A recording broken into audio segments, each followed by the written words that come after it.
नमस्कार मित्रांनो, स्वागत आहे तुमचं या डेटाच्या अनालिसिस व्हिडिओमध्ये. तर मित्रांनो, आपण जो डेटा तो ट्रॅक करतोय 4 तारखेच्या मार्केटसाठी.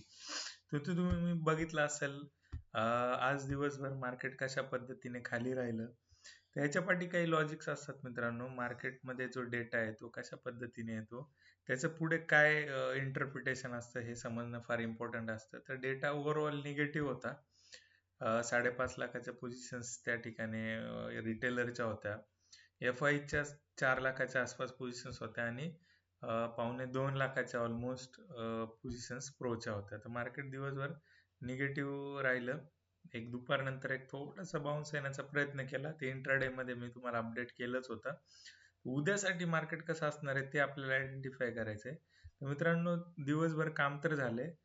काम हे सगळं कॉल पुट आणि सगळ्या स्ट्राईक प्राइस वर झालेलं आहे. म्हणजे कॉलवर पण झाले, कॉल लॉंग पण झालेत, कॉल शॉर्ट पण झालेत, पुट लॉंग झालेत, पुट शॉर्ट झालेत आणि अशा हिशोबाने ऑलराऊंडर काम त्या ठिकाणी झालेलं आहे. तर रिटेलरला एफ-आयज आणि प्रो प्लेयरनी एका पर्टिक्युलर लेवलला दोन्ही गोष्टी ॲव्हरेज करायला लावलेल्या आहेत. म्हणजे रिटेलरचा जो कॉन्फिडन्स आहे तो थोडासा वाढवण्यासाठी एक ॲव्हरेज त्या ठिकाणी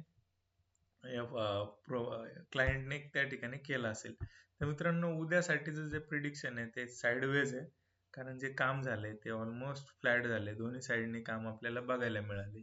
ठीक आहे.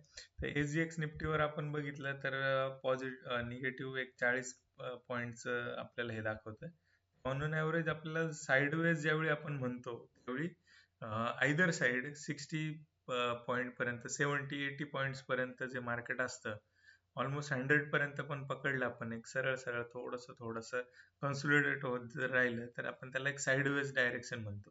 तर अशा 100-200 पॉईंटच्या डायरेक्शनने आपल्याला ₹1 फरक पडत नाही. तो कसा का ते आपण समजून घेणार आहे. त्यासाठी तुम्हाला सबस्क्राईब करावं लागेल, मित्रांपर्यंत पोहोचावं लागेल. या व्हिडिओचा, या डेटा अनालिसिसचा तुम्हाला फायदा होत असेल तर नक्की तुम्ही सबस्क्राईब करू शकता आणि लोकांपर्यंत पोहोचू शकता. मी एक ऑब्झर्वेशन करतो, तुम्ही व्हिडिओज तर पाहताय पण त्यातले 80% लोक सबस्क्राईब करत नाहीये. तर मित्रांनो, असं नका करू. याच्यासाठी फार मेहनत आहे.